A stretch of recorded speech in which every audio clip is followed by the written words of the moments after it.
వేసవిలో త్రాగునీటి అవసరాలకు కూడా తీవ్రమైన ఇబ్బందులు ఎదుర్కొనేటువంటి పరిస్థితి కనబడతా ఉంది. అంటే ఒక సోయిలేని ప్రభుత్వం అధికారంలోకి వస్తే రాష్ట్రానికి ఎంత నష్టం జరుగుతుందో ఇవాళ మన కళ్ళ ముందు స్పష్టంగా కనబడతా ఉంది. రోజు పత్రికల్లో కూడా వార్తలు చూస్తూ ఉన్నాం. సాగర్ కుడి కాలువ నుంచి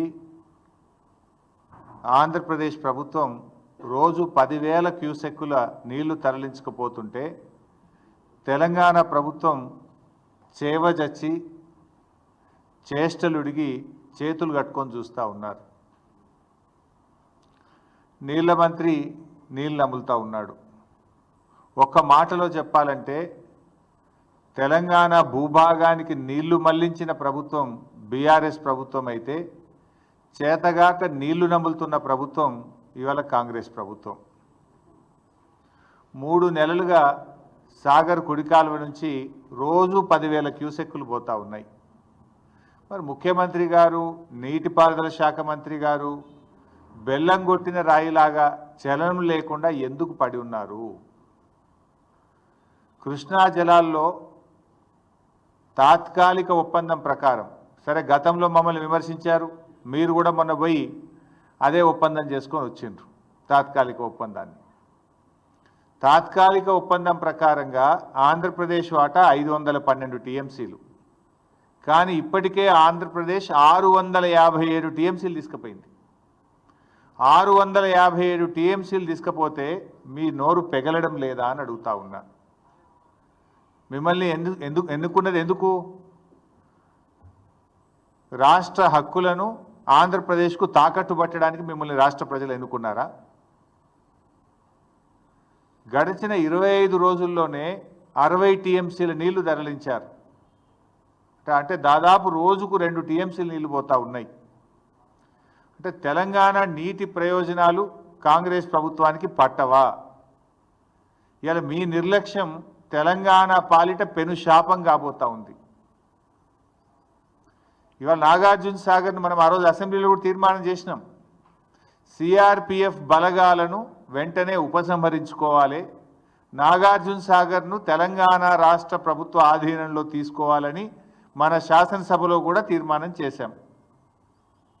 నవంబర్ 30, 2023 నాడు ఏ స్టేటస్ అయితే ఉందో తిరిగి ఆ స్టేటస్లో నాగార్జున సాగర్ ప్రాజెక్టు రెగ్యులేషన్ అంతా తెలంగాణ ప్రభుత్వ ఆధీనంలో తీసుకురావాలని చెప్పి స్పష్టంగా తీర్మానం చేశాం. ఏమైంది మరి? తీర్మానం చేసి ఏడాది అయింది. ఏడాది నుంచి మన చేతుల్లోకి దాన్ని తీసుకోవడంలో ఎందుకు మీరు ఫెయిల్ అవుతున్నారు? నిజంగా అది మన చేతిలో ఉంటే కుడి కాలువ నుంచి 10,000 క్యూసెక్కులు రోజు వాళ్ళు తీసుకుపోరు కదా. ఆ రెగ్యులేషన్ మీ చేతిలో ఉంటుంది కదా. ఇది మీ చేతగాంతనం వల్ల, మీ నిర్లక్ష్యం వల్ల రేపు తెలంగాణకు పెద్ద దెబ్బ తగిలే ప్రమాదం ఉన్నది. ఇవాళ సాగర్ కేంద్ర బలగాల ఆధీనంలో ఉన్నప్పుడు కేంద్ర అనుమతి లేకుండా ఇష్టారాజ్యంగా నీళ్లు తరలించుకుపోతా ఉన్నారు. ఈ విషయాన్ని మరి నువ్వు కేంద్ర ప్రభుత్వాన్ని అడగవు, చంద్రబాబు నాయుడును అడగవు. అంటే నీకు చంద్రబాబు నాయుడు అడగాలంటే నీకు ధైర్యం సరిపోతలేదు, కేంద్ర ప్రభుత్వాన్ని అడిగే దమ్ము నీకు లేదు. ఇప్పుడు అక్కడ ఉన్నది ఏంది? సిఆర్పిఎఫ్ బలగాలు. ఎవరి అవి? కేంద్ర ప్రభుత్వమి. అది ఎవరు రెగ్యులేట్ చేయాలి? కేఆర్ఎంబి.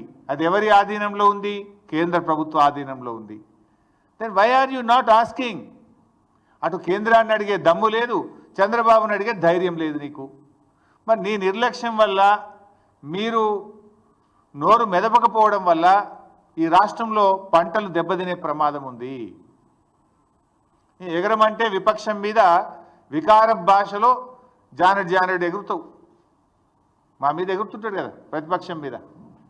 వికారమైనటువంటి భాషలో ప్రతిపక్షాల మీద మాత్రం బాగా ఎగురుతుంటావు. ఎగరాల్సిన చోట ఎగరడానికి చేతనవుతుంది నీకు. ఇప్పుడు ఎగరాల్సింది ఏడను? కేంద్ర ప్రభుత్వం మీద ఎగరాలి, ఆంధ్రప్రదేశ్ యొక్క అక్రమ నీటి వాడకం మీద ఎగరాలి. ఎగరాల్సిన చోట మాత్రం ఎగురుతలేవు, ప్రతిపక్షం మీద విపక్షాల మీద మాత్రం ఎగురుతూ ఉంటావు. వికారమైన భాషలు ఎగురుతుంటావు నువ్వు. ఈడెందుకు ఎగురుతలేవు? తెలంగాణ సాగునీటి త్రాగునీటి అవసరాలకు శ్రీశైలం నాగార్జున సాగర్లో నిల్వ ఉంచాల్సిన నీటిని ఇలా ఆంధ్రప్రదేశ్ తరలించకపోతుంటే నువ్వు ఎందుకు ఎగురుతలేవు? రేపు మనకు ఎన్ని అవసరాలు ఉన్నాయి చెప్తా, డీటెయిల్స్ అన్ని కూడా చెప్తా. ఇప్పుడు వాస్తవానికి ఈ సంవత్సరం కృష్ణాలో ఎన్ని నీళ్ళు వచ్చినాయి? 1010 టీఎంసీల నీళ్లు కృష్ణానదిలో వచ్చినాయి. సరే, మనము టెంపరీగా అడహక్క చేసుకున్న అరేంజ్మెంట్ ప్రకారంగా 6634 ప్రకారంగా ఆంధ్రప్రదేశ్కు 666 టీఎంసీల నీళ్ళు రావాలి. కానీ ఆంధ్రప్రదేశ్ ఇప్పటికే 657 వాడేసింది. 666లో 657 టీఎంసీలు వాడింది. ఇక ఆంధ్రప్రదేశ్కు ఉన్న హక్కు ఎంత? ఇంకా 9, కేవలం 9 టీఎంసీలే. కానీ ఇవాళ కూడా సాగర్ కుడి కాలువలో 10,000 క్యూసెక్కులు పోతున్నాయి, ముచ్చమర్రిలో పోతున్నాయి, పోతిరెడ్డిపాడులో పోతున్నాయి. మరి నీకేం కావాలి? రేపు తెలంగాణకి ఎట్లా? తెలంగాణకి ఎంత రావాలి? ఆ రేషియో ప్రకారం 34 ప్రకారం చూసినా కూడా 343 టీఎంసీల నీళ్లు తెలంగాణకు రావాలి. కానీ ఈ రోజుకు తెలంగాణ వాడుకున్నది ఎంత అంటే 220 టీఎంసీలు మాత్రమే, 220. ఇంకెంత రావాలి తెలంగాణకు? 123 టీఎంసీలు రావాలి. 123 టీఎంసీలు తెలంగాణకు రావాలి, ఆంధ్రాకు రావాల్సింది 9. అంటే ఎంత నిర్లక్ష్యం మీది? మొత్తం కలిపితే కూడా ఎంత అవుతుంది? ఈ 123, 9 కలిపితే 132 టీఎంసీలు కావాలి. ఇంకా 132 కావాలి. ఉన్న నీళ్ళు ఎంత తెలుసా? ఇప్పుడు శ్రీశైలంలో సాగర్లో కలిపి ఉన్నాయి 100 టీఎంసీలు. ఇప్పుడు మరి యాడికెళ్ళి తెస్తావు? నీకు రావాల్సింది 123, ఆంధ్రప్రదేశ్కు రావాల్సింది 9, మొత్తం కలిసి రావాల్సింది 133. ఇప్పుడు ఉన్నది ఎంత అంటే 100. మరి ఇప్పుడు నష్టం ఎవరికి? ఈ 100లో వాడు ఇంకా తరలిస్తూనే ఉన్నాడు, బంద్ పెట్టాలి కదా. ఈ 100లో కూడా ఆంధ్రప్రదేశ్ తీసుకుపోతూనే ఉన్నది ఇంకా. మరి తెలంగాణ మన వాటా పోతుంటే, వాళ్ళు తరలించుకుపోతుంటే గుడ్లప్పగించి ఎందుకు చూస్తున్నారు? ఇంజనీర్లు ఏం చేస్తున్నారు? మీరు ఆంధ్రాకి వెళ్ళి ఆంధ్ర చీఫ్ సెక్రటరీ రిటైర్డ్ తెచ్చి అడ్వైజర్గా పెట్టుకున్నారు కదా, అడ్వైజర్ ఏం చేస్తుండు? ఈఎన్సీలు ఏం చేస్తుండు? నీటిపారుదల శాఖ మంత్రి ఏం చేస్తుండు? ముఖ్యమంత్రి ఏం చేస్తున్నాడు? పరిస్థితి ఏంటంటే నాగార్జున సాగర్లో మినిమం ఎండిడిఎల్ ఎంత? 510. ఇప్పుడు ఆ 510 మీద నాగార్జున సాగర్లో ఈరోజు ఉన్న నీళ్ళు ఎంత అంటే 50 టీఎంసీలు. శ్రీశైలం ఎండిడిఎల్ 834 మీద శ్రీశైలంలో ఈరోజు ఉన్న నీళ్ళు ఎంత అంటే 50 టీఎంసీలు. సాగర్లో 50, శ్రీశైలంలో 50, రెండు కలిపితే ఎంత ఉన్నాయి? 100 టీఎంసీల నీళ్ళు ఉన్నాయి. 100లో తెలంగాణకు రావాల్సింది 123, ఆంధ్రకు పోవాల్సింది 9. అంటే ఉన్నాయి తక్కువ, రావాల్సింది ఎక్కువ. అంటే ఇప్పుడు ఆల్రెడీ తెలంగాణ నష్టపోయినట్టే. ఇప్పటికైనా కళ్ళు తెరవండి. ఎందుకు ఈ మాట అంటున్నా అంటే, మీరే ఫుల్ పేజ్ యాడ్లు ఇచ్చారు. గతంలో ఈ అడ్వర్టైజ్మెంట్ల సంస్కృతి లేదు. యాసంగి పంటకు ఎన్ని నీళ్ళు ఇస్తాం? ఇందాక నేను చూసిన యాడ్, ముఖ్యమంత్రి బొమ్మ వేసుకొని పెద్ద పెద్ద యాడ్లు ఇచ్చిండ్రు. యాసంగి పంటకు ఇన్ని నీళ్ళు ఇస్తున్నామని. ఈ యాసంగి పంట ఏమవుతుందంటే బైసాబ్, నాగార్జున సాగర్ ఎడమ కాలువ కింద నల్లగొండలో 1,45,000 ఎకరాలు, సూర్యాపేటలో 2,35,000 ఎకరాలు, ఖమ్మంలో 255, 260, మొత్తం కలిపితే 6,38,000 ఎకరాలు నాగార్జున సాగర్ ఎడమ కాలువ కింద తెలంగాణలో ఇప్పుడు పంట వేసుకున్నారు రైతులు. 6,38,000 ఎకరాలు నాగార్జున సాగర్ ఎడమ కాలువ కింద ఇప్పుడు పంట వేసుకొని పెట్టుబడి పెట్టిండ్రు రైతులు, మందులు వేసిండ్రు. ఇంకా 4 వెట్టింగ్స్ ఇవ్వాలి నాగార్జున సాగర్ ఎడమ కాలువకు. ఇంకా 4 తడులు ఇస్తే కానీ పంట పండదు. నాగార్జున సాగర్కు 4 తడులు ఇవ్వాలంటే ఈ 6.5 లక్షల ఎకరాలు పండాలంటే దాదాపు 30-35 టీఎంసీల నీళ్లు కావాలి. ఇది కాకుండా ఏఎంఆర్ ఎస్ఎల్బిసి కింద కూడా 2,40,000 ఎకరాల పంట వేసిండ్రు. ఏఎంఆర్ ఎస్ఎల్బిసి కూడా ఇంకా 3-4 తడులు ఇవ్వాలి, దానికి నీళ్లు కావాలి. తర్వాత ఖమ్మం జిల్లా డ్రింకింగ్ వాటర్ పాలేరు నుంచే తీసుకుంటాం, మహబూబాద్ డ్రింకింగ్ వాటరు పాలేరు నుంచే తీసుకుంటాం, నల్లగొండకు సూర్యాపేటకు కూడా త్రాగునీరు మనం నాగార్జున సాగర్నే తీసుకుంటాం.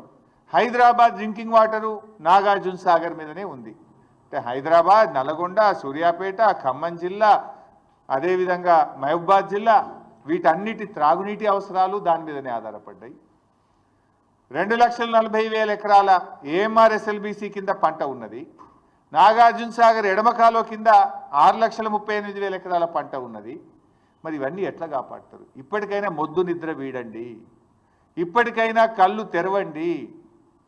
రైతుల పంటలు కాపాడాలంటే తక్షణమే కేంద్ర ప్రభుత్వం మీద ఒత్తిడి తేవాలి.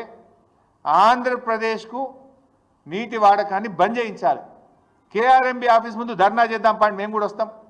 పోదాంపా ఢిల్లీలో కేంద్ర జలశక్తి మంత్రి కార్యాలయం ముందు ధర్నా చేద్దాం. మీకు చేత కాకపోతే మీ ఎంబడ మేము కూడా వస్తాం, పోయి చేద్దాంపా. ప్రధానమంత్రి కార్యాలయం ముందు చేద్దామా, పోదాంపా అండి. అఖిలపక్షాన్ని తీసుకొని పోండి. అంటే ఏం మిమ్మల్ని గెలిపించి పంటలు ఎండబట్టడానిక, రేపు వేసవి కాలంలో త్రాగునీటికి ప్రజలు ఇబ్బంది పెట్టడానిక? ఇప్పటికైనా ఆంధ్రప్రదేశ్ మిగిలింది 9 టీఎంసీలే, రావాల్సింది మనకు 121, 123, ఉన్నది 100. ఇప్పటికైనా ఏం చేయాలి? తక్షణమే సాగర్ కుడి కాల్వకు నీళ్ళ విడుదల ఆపాలి. ముచ్చెమరి నుంచి నీటిలను ఇంకా తోడుతున్నారు, దాన్ని వెంటనే ఆపాలి. పోతిరెడ్డిపాడు ద్వారా ఇంకా నీళ్లు తరలిస్తున్నారు, దాన్ని వెంటనే ఆపాలి. ఈ ఉన్న 100 టీఎంసీలన్నా మనం తెచ్చుకుంటే ఆ కల్వకుర్తి కానీ, నెట్టంపాడు కానీ, భీమా కానీ, కోయిల్ సాగర్ కానీ, ఏఎంఆర్ ఎస్ఎల్బిసి కానీ, సాగర్ ఎడమ కాలువ కానీ, ఈ మహబూబ్ నగర్, నల్గొండ, ఖమ్మం, హైదరాబాద్ త్రాగునీటి అవసరాలకు కొద్దో గొప్పో మనం సర్దుకొని వ్యవహారాన్ని నడిపించుకునే అవకాశం ఉంటుంది. లేకపోతే మీరు ఇట్లనే మొద్దు నిద్రపోతే ఇటు ఖమ్మం, నల్గొండ, మహబూబ్ నగర్లో పంటలు దెబ్బతింటాయి. ప్రజలకు రేపు త్రాగడానికి కూడా నీళ్లు లేక ఇబ్బంది పడే పరిస్థితి వస్తుంది. ఇది ముమ్మాటికి కాంగ్రెస్ ప్రభుత్వ వైఫల్యము. ఈ ప్రభుత్వం చేష్టలుడికి చూస్తున్నది, మొద్దు నిద్రపోతున్నది. కనుకనే ఆంధ్రప్రదేశ్ తన ఇష్టం వచ్చినట్టుగా నీటిని ఇవాళ తరలిస్తూ ఉన్నది. ఆలోచించండి, ఇప్పటికైనా మొద్దు నిద్ర వీడండి. మీకు చేత కాకపోతే మీ ఎంబడి మేము వస్తాం. ఏడ ధర్నా చేద్దామో చెప్పండి, మేము రావడానికి రెడీగా ఉన్నాం. ఇవాళ ఏమైంది? బీఆర్ఎస్ అధికారంలో ఉంటే ఈ పరిస్థితి వచ్చేదా? ఇవాళ బీఆర్ఎస్ అధికారంలో లేకపోవడం వల్ల, ఇవాళ తన శిష్యుడైన రేవంత్ రెడ్డి అధికారంలో ఉండడం వల్ల చంద్రబాబు నాయుడు గారికి నీటి తరలింపు సులువుగా అయిపోయింది. ఆయనకు ఈజీగా తరలించుకుంటుండు, అడిగేటోళ్ళు లేడు. ఇలా పార్లమెంట్లో కూడా బీఆర్ఎస్ లేకుండా పోయింది. పార్లమెంట్లో బీఆర్ఎస్ ఉంటే ఈ పాటికి మా పార్లమెంట్లో దద్దరిల్లింపజేసేవాళ్ళు. ఎందుకంటే బీఆర్ఎస్ అంటేనే తెలంగాణ, తెలంగాణ అంటే బీఆర్ఎస్. తెలంగాణ హక్కుల కోసం, తెలంగాణ ప్రయోజనాల కోసం నిక్కచ్చిగా మాట్లాడగలిగే పార్టీ బీఆర్ఎస్ పార్టీ. ఇలా 8 కాంగ్రెస్ గెలిచే, 8 బీజేపీ గెలిచే. ఆంధ్రప్రదేశ్ యథేచ్ఛగా నీళ్లు తరలిస్తుంటే నా బీజేపీ ఎంపీ మాట్లాడాడు, నా కాంగ్రెస్ ఎంపీ మాట్లాడాడు. పార్లమెంట్లో ఇవాళ తెలంగాణ గొంతు మూగపోయింది, ప్రశ్నించే గొంతు లేకుండా పోయింది. ఇవాళ తెలంగాణ ప్రజలు ఆలోచించాలి, తెలంగాణ యువత కూడా ఈ రాష్ట్రానికి జరుగుతున్న అన్యాయం గురించి ఆలోచించాలని చెప్పి నేను కోరుతా ఉన్నా. కాంగ్రెస్కు సోయి లేదు, బీజేపీకి ఏమో పట్టి లేదు. దొందే 2 పార్టీలు కలిసి ఇవాళ తెలంగాణకు అన్యాయం చేస్తున్నటువంటి పరిస్థితి ఉంది. కేంద్రంలో ఇవాళ చంద్రబాబు నాయుడుకి పలుకుబడి ఉంది, బీజేపీతో భాగస్వామ్యంగా ఉన్నాడు. దాంతోనే ఇష్టారీతిగా ఇవాళ జలదోపిడీ జరుగుతూ ఉన్నది. కానీ తెలంగాణ ముఖ్యమంత్రి మాట్లాడాలి కదా, ఈ జలదోపిడీ ప్రశ్నించాల్సింది ఎవరు? తెలంగాణ ముఖ్యమంత్రి గారు ప్రశ్నించాలి. కానీ తెలంగాణ ముఖ్యమంత్రి గారు ప్రశ్నించకుండా పరోక్షంగా సహకరిస్తున్నాడు. ఈయన పరోక్షంగా దీనికి సహకరిస్తున్నాడు. అందుకే ఈ పరిస్థితి. ఇలా రేవంత్ రెడ్డి గారి వైఖరి హాస్యాస్పదంగా బేలాగా ఉంది. అసలు ఇయ్యాలటి వరకు 3 మెన్ కమిటీ సమావేశాన్ని డిమాండ్ చేయరా మీరు? వాటర్ రెగ్యులేషన్ 3 మెన్ కమిటీ ద్వారా చేయాలి. అసలు ఈ రోజు వరకు 3 మెన్ కమిటీ సమావేశం జరగలే. 3 మెన్ కమిటీ సమావేశం జరగకుండా వాటర్ ఏ రాష్ట్రం ఎన్ని వాడుకోవాలనో నిర్ణయించకుండా ఇష్టారీతిని ఆంధ్రప్రదేశ్ నీళ్లు తీసుకుపోతుంటే తెలంగాణ ప్రభుత్వం ఎందుకు 3 మెన్ కమిటీ గురించి మాట్లాడతలేరు? ప్రతి సంవత్సరం కూడా కేఆర్ఎంబీ పరిధిలో ఉన్న ప్రాజెక్టులకు నీటి వినియోగాన్ని ఈ 3 మెన్ కమిటీ పర్యవేక్షిస్తుంది. 3 మెన్ కమిటీ ఆధ్వర్యంలోనే జరుగుతుంది. కానీ ఈ సంవత్సరం ఇంతవరకు 3 మెన్ కమిటీ సమావేశం జరగలేదు. ఈ రోజు వరకు కూడా జరగలేదు. అంటే బోర్డు వ్యవహారం ఎంత దారుణంగా ఉందో ఇవాళ అర్థం చేసుకోవాలి. బోర్డు కేంద్రం కంట్రోల్లో ఉందా, ఏపీ కంట్రోల్లో ఉందా అని మాకైతే ఇవాళ అనుమానం కలుగుతుంది. మరి కేంద్రం ఏం చేస్తుంది? కేంద్రంకు 2 రాష్ట్రాలని సమానంగా చూడాలి కదా. తెలంగాణకు ఇంత అన్యాయం జరుగుతుంటే, తెలంగాణకు నీళ్లు దక్కకుండా ఆంధ్రప్రదేశ్ తరలించకపోతుంటే ఎందుకు చర్యలు తీసుకోవడం లేదు? ఇవాళ బోర్డు మీద కూడా సీరియస్గా ఒత్తిడి చేస్తలేరు. 3 మెన్ కమిటీ మీటింగ్ పెట్టమని డిమాండ్ చేస్తలేరు. శిలా విగ్రహాల్లాగా నీళ్లు తరలించకపోతుంటే శిలా విగ్రహాల్లాగా ఉంటున్నారు, పడి ఉన్నారు. ఇవాళ తెలంగాణ అడ్వైజర్లు కావచ్చు, మంత్రులు కావచ్చు, ముఖ్యమంత్రి కావచ్చు, ఇవాళ ఇంజనీర్లు కావచ్చు. అంటే పాలకులు సరిగా లేకపోతే వాళ్ళు మాత్రం ఏం చేస్తారు? డైరెక్షన్ లెస్ అయిపోయింది. ఏపీ నీటి తరలింపును ఇప్పటికైనా అడ్డుకోకపోతే మన ఆయకట్టుకు దెబ్బ తగిలే అవకాశం ఉంది. అది సాగర్ ఆయకట్ట, ఏఎంఆర్ ఎస్ఎల్బిసి ప్రాజెక్టా, మరి లిఫ్ట్ ఇరిగేషన్ స్కీమ్సా, చెరువుల కిందనా, రేపు పూర్తిగా దెబ్బతినే అవకాశం ఉంది. ఇప్పుడు ఏమైంది, సాగర్లో నీటి మట్టం పడిపోతే రేపు హైదరాబాద్ డ్రింకింగ్ వాటర్ కూడా ప్రమాదంలో పడే అవకాశం ఉంది. సో రాష్ట్ర ప్రభుత్వం మొద్దు నిద్ర వీడాలి, ఇప్పటికైనా సోయి తెచ్చుకోవాలి, తక్షణం దీని మీద స్పందించాలని చెప్పి డిమాండ్ చేస్తూ ఉన్నాం. కేంద్రం మీద ఒత్తిడి తీసుకురండి. ఒకవేళ అవసరమైతే అఖిలపక్షాన్ని ఢిల్లీకి తీసుకువెళ్ళండి. అఖిలపక్షం ఆధ్వర్యంలో కేంద్ర జల వనరుల శాఖ మంత్రి ఇంటి ముందు ధర్నా చేద్దామా, ప్రధానమంత్రి కార్యాలయం ఇంటి ముందు ధర్నా చేద్దామా, ఏం చేయడానికైనా మేము సిద్ధం. మేల్కొనండి, రాష్ట్ర ప్రయోజనాలు కాపాడాలని చెప్పి మేము డిమాండ్ చేస్తూ ఉన్నాం. ఇలా బీజేపీని కూడా అడుగుతా ఉన్నా నేను, మీరు కూడా 8 ఎంపీలు గెలిచింది కదా, మరి బీజేపీ 8 ఎంపీలు, 2 కేంద్ర మంత్రులు ఈ రాష్ట్రం నుంచి ఉన్నారు, ఎందుకు? ఎతుకదినడానికా లేక మొత్క సావనికా? దేనికోసం?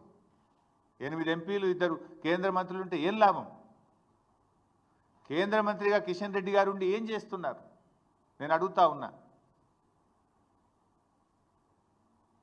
ఇప్పుడు కిషన్ రెడ్డి గారు మీరు నీళ్లు తెస్తారా, లేదా ఆంధ్రప్రదేశ్ ఒత్తిడికో చంద్రబాబు నాయుడు గారు ఒత్తిడికో నీళ్లు నములుతారా? తెలుసుకోవాలి కిషన్ రెడ్డి గారు. ఇప్పుడు పదవులు దేనికోసమండి? రాష్ట్రంలో ఏ ప్రజలైతే మిమ్మల్ని ఎన్నుకున్నారో ఆ రాష్ట్ర రైతులకు, ఆ రాష్ట్ర ప్రజలకు వాళ్ళ అవసరాలు తీర్చడానికి పదవులు. మరి అక్కర్రాని ఆ పదవులు ఉంటేం లాభం, లేకపోతే ఏం లాభం? రాష్ట్ర హక్కులు కాపాడలేని పదవులు ఉండి ఏం ప్రయోజనం అని నేను అడుగుతా ఉన్నా. మీరు చాలా సీనియర్, దయచేసి రివ్యూ చేయండి. రాష్ట్ర ప్రభుత్వం ఫెయిల్ అయిపోయింది. ఈ రాష్ట్రం నుంచి కేంద్ర మంత్రిగా ఉన్న మీరైనా స్పందించండి. You rise to the occasion to protect the interest of Telangana. సందర్భం వచ్చినప్పుడు నిలబడాలి, రాష్ట్రం కోసం నిలబడాలి, గట్టిగా పోరాటం చేయాలి. మీ కనబట్టలేదా ఆంధ్రప్రదేశ్ ప్రభుత్వం చేస్తున్న జలదోపిడి? కిషన్ రెడ్డి గారు కనబట్టలేదా? రేపు సాగర్లో నీళ్లు తగ్గితే మీరు ప్రాతినిధ్యం వహిస్తున్న సికింద్రాబాద్ పార్లమెంట్ నియోజకవర్గ ప్రజల త్రాగునీటి అవసరాలు కూడా ఇబ్బందులు పడతాయి. కృష్ణా బోర్డు మీ పరిధిలోనే ఉంది కదా కిషన్ రెడ్డి గారు, మీరు రివ్యూ చేయండి. కేంద్ర ప్రభుత్వ పరిధిలోనే కృష్ణా బోర్డు ఉంది. హైదరాబాద్ వస్తున్నారు కదా, పిలవండి కేఆర్ఎంబీని. 3 మెన్ కమిటీ ఎందుకు ఈసారి సమావేశం కాలేదు? కేఆర్ఎంబీ అనుమతి లేకుండా 3 మెన్ కమిటీ నిర్ణయించకుండా 666 టీఎంసీల నీళ్లను ఆంధ్రప్రదేశ్ ఎట్లా తీసుకుపోయిందో ప్రశ్నించండి. ఎందుకు అడగరు మీరు? మీ ప్రతాపం ఎంతసేపు మా మీదనేనా? రాష్ట్ర ప్రయోజనాలు కాపాడడం మీద మీ ప్రతాపం చూపండి, మీ సత్తా చూపండి. ఈ రాష్ట్ర ప్రయోజనాలు కాపాడండి. సో ఈరోజు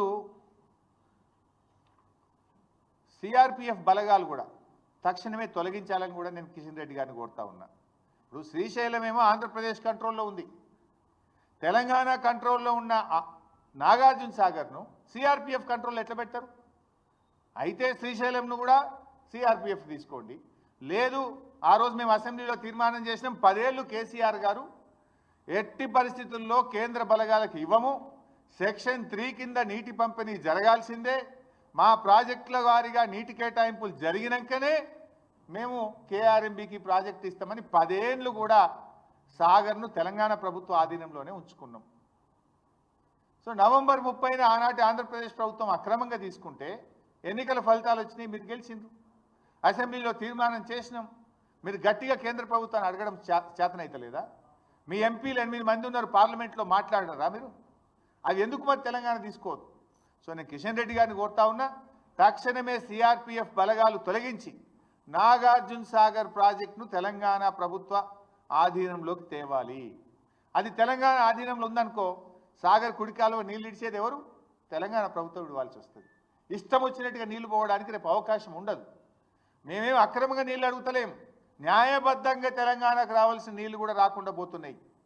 ఈ సంవత్సరం 343 టీఎంసీలు రావాల్సి ఉంటే 220 మాత్రమే వచ్చినాయి. ఇంకా 123 టీఎంసీలు తక్కువైపోయినాయి మనకు. అటు పంటలు ఉన్నాయి, తాగునీటి అవసరాలు ఉన్నాయి.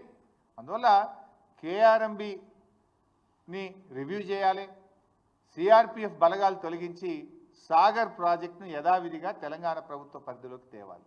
దీనికి రాష్ట్ర ప్రభుత్వం కూడా గట్టిగా అడగాలి. కిషన్ రెడ్డి గారు కూడా చొరవ చూపి డైరెక్షన్ ఇవ్వాలని చెప్పి కూడా నేను కోరుతా ఉన్నా. ప్రాజెక్టుల అనుమతి, ఇలా రాష్ట్ర ప్రభుత్వం ప్రాజెక్టులకు అనుమతులు సాధించడంలో కూడా పూర్తిగా ఫెయిల్ అయిపోతూ ఉంది. మీరు చూస్తే అన్ని డిపిఆర్లు రిటర్న్ వస్తున్నాయి. ఆనాడు బీఆర్ఎస్ ప్రభుత్వం ఉన్నప్పుడు మేము చెనాక కొరాటాకు అనుమతి తెచ్చినాం, చిన్న కాళేశ్వరంకి అనుమతి తెచ్చినాం, చౌటుపల్లి హనుమంతరెడ్డి ప్రాజెక్టుకి అనుమతి తెచ్చినాం, గూడెం లిఫ్ట్ ఇరిగేషన్కి అనుమతి తెచ్చినాం, మోడికుంట వాక్కు అనుమతి తెచ్చినాం, కాళేశ్వరం ప్రాజెక్టుకు అనుమతి తెచ్చినాం. ఇట్లా చాలా ప్రాజెక్టులకు మేము అనుమతులు తెచ్చినాం. మీరు వచ్చి 15 నెలలు అయింది, అనుమతులు తేలే కదా. ఆల్రెడీ మేము ప్రాసెస్లో పెట్టి చివరి దశలో ఉన్నటువంటి ప్రాజెక్టులకు అనుమతులు తేవాల్సింది పోయి డిపిఆర్లన్నీ వాపసు వస్తూ ఉన్నాయి. ఇలా పాలమూరు ఎత్తిపోతల పథకం డిపిఆర్ రిటర్న్ వచ్చింది, వార్దా ఎత్తిపోతల పథకం డిపిఆర్ రిటర్న్ వచ్చింది, కాళేశ్వరం 3rd టీఎంసీకి సంబంధించిన డిపిఆర్ వెనక్కి వచ్చింది, సీతమ్మ సాగర్కు అన్ని అనుమతులు తెచ్చినాం. ఆ టీఏసీలో మొన్న క్లియరెన్స్ వస్తే అయిపోయేది, లాస్ట్ అనుమతి అది. 14-15 అనుమతులు వచ్చిన తర్వాత చిట్ట చివరి అనుమతి టీఏసీ. ఆ టీఏసీలో మొన్న డెఫర్ అయిపోయి అది కూడా పక్కకు పడ్డది. సమ్మక్క సాగర్ డిపిఆర్ అది కూడా ఢిల్లీలో 15 నెలలైనా ఒక అంగుళం కూడా కదలలేదు.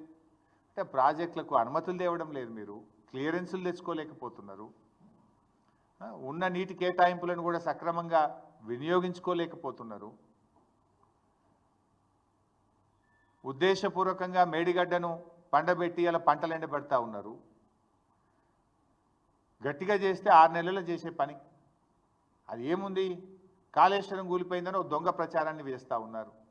కాళేశ్వరంలో అనేక భాగాల్లో మేడిగడ్డ ఒక భాగం. ఆ మేడిగడ్డలో 7 బ్లాకుల్లో ఒక బ్లాకులో ఒక పిల్లర్ కుంగిపోయింది. దాన్ని రిపేర్ చేయకుండా ఇలా రోజు ధర్నాలే కదా. ఇలా వరంగల్ జిల్లాలో ధర్నాలు అవుతున్నాయి, సూర్యాపేట జిల్లాలో ధర్నాలు అవుతున్నాయి, అనేక చోట్ల కూడా నీళ్లు సరిపోక రైతులు ఇవాళ రోడ్ల మీదకి వస్తున్న పరిస్థితి. ఈవెన్ నా సిద్దిపేట జిల్లాలో కూడా ధర్నాలు అవుతున్నాయి, నీళ్ళు సరిపోవడం లేదు. ఇది కేవలం ఒక దురుద్దేశంతో, ఒక కుట్రతోని మీరు ఆలస్యం చేసి రైతుల నోళ్లు కొట్టే ప్రయత్నం చేస్తూ ఉన్నారు. ఫైనల్గా నేను ఈరోజు ముఖ్యంగా చాలా బాధతో ఈ ప్రెస్ మీట్ పెట్టాను. ఎందుకంటే ఈ రాష్ట్రంలో తీవ్రమైనటువంటి అన్యాయం జరుగుతూ ఉంటే రాష్ట్ర ప్రభుత్వం పూర్తిగా చేతులు ఎత్తేసిన పరిస్థితి. ఎందుకంటే యథేచ్ఛగా ఆంధ్రప్రదేశ్ నీళ్ళు తీసుకుపోతూ ఉన్నది. ఈక్వల్గా మీరు తీసుకోవాలి కదా, ఈక్వల్గా రెగ్యులేట్ చేయాలి కదా, ప్రశ్నించాలి కదా. ఇప్పుడు నీకు రావాల్సింది 123 టీఎంసీలు, ఆంధ్రప్రదేశ్కు రావాల్సింది 9.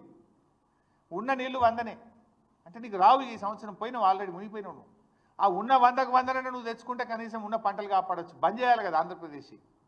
ఇవాళ కూడా కుడికాలువ పోతున్నాయి, పోతిరెడ్డిపాడు పోతుంది, ముచ్చమర్రి పోతుంది. దాన్ని ఆపండి. మీకు చేత కాకపోతే మొత్తం అఖిలపక్షాన్ని తీసుకొని పోండి ఢిల్లీకి.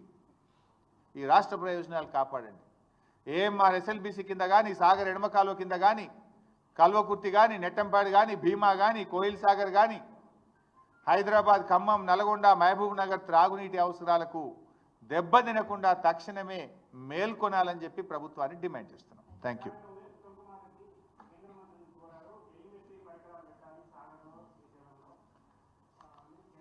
ఎన్ని రోజులు కోరుతున్నాయన కోరు పెట్టు వద్దంటలేను. మరి పోయే నీళ్ళ సంగతి ఏంది? ధర్నా చేసేది ఉండే ఉత్తమ్ కుమార్ రెడ్డి, ఆ జలవనరుల శాఖ మంత్రి ఇటు కూడా ధర్నా చేస్తే మంచుకుంటుండే. నీళ్లు పోతున్నాయి కదా, అసలు మాట్లాడాల్సింది ఇది కదా. ఉత్తమ్ కుమార్ రెడ్డి జిల్లా, నల్గొండ జిల్లా సాగర్ ఎడమ కాలువకే నీళ్ళు తక్కువ పడే పరిస్థితి ఉన్నది. రేపు సాగర్ ఎడమ కాలువ నీళ్ళు ఆయన కాన్సెన్స్కే పోతాయి. ఇప్పటికైనా మేల్కొనకపోతే వాళ్ళ నల్గొండ జిల్లా, ఖమ్మం జిల్లా దెబ్బతినే ప్రమాదం ఉన్నది. నేను రాజకీయాల కోసం మాట్లాడతలేను, రైతుల కోసం మాట్లాడుతున్నాను. కేసీఆర్ గారు ఉండగా ప్రతిరోజు రివ్యూ చేసేవాడు, ప్రతిరోజు ఏం జరుగుతుంది అని గమనించేటువంటి వారు. కానీ ముఖ్యమంత్రి గారు కానీ ఈ మంత్రి గారు కానీ ఆ పట్టింపు ఉన్నట్టు కనబడతలేదు. మీకు పట్టింపు ఉంటే 657 టీఎంసీలు తీసుకుపోతుంది ఆంధ్రప్రదేశ్. ఇంకా పంట 4 వెట్టింగ్లు 5 వెట్టింగ్లు ఇవ్వాలి. రేపు ఏమంటారు, అరే మాది పొట్టకి వచ్చింది ఇప్పుడు ఆపుతావా అంటారు. మరి వాళ్ళకు ఆపకపోతే నువ్వు ఎండుతావు. నేను వాళ్ళ ఆంధ్రప్రదేశ్ నోరు కొట్టండో ఆంధ్రప్రదేశ్కి అన్యాయం చేయమంటలేను. వాళ్ళ రైట్ఫుల్ షేర్ దాటి తీసుకుంటున్నారు. యాక్చువల్ అది రైటే కాదు, అది అడహగ్గా ఆనాటి ఆంధ్రప్రదేశ్ ప్రభుత్వ పుణ్యం. ఏమైంది, ఈ 299 512 ఎందుకు వచ్చింది?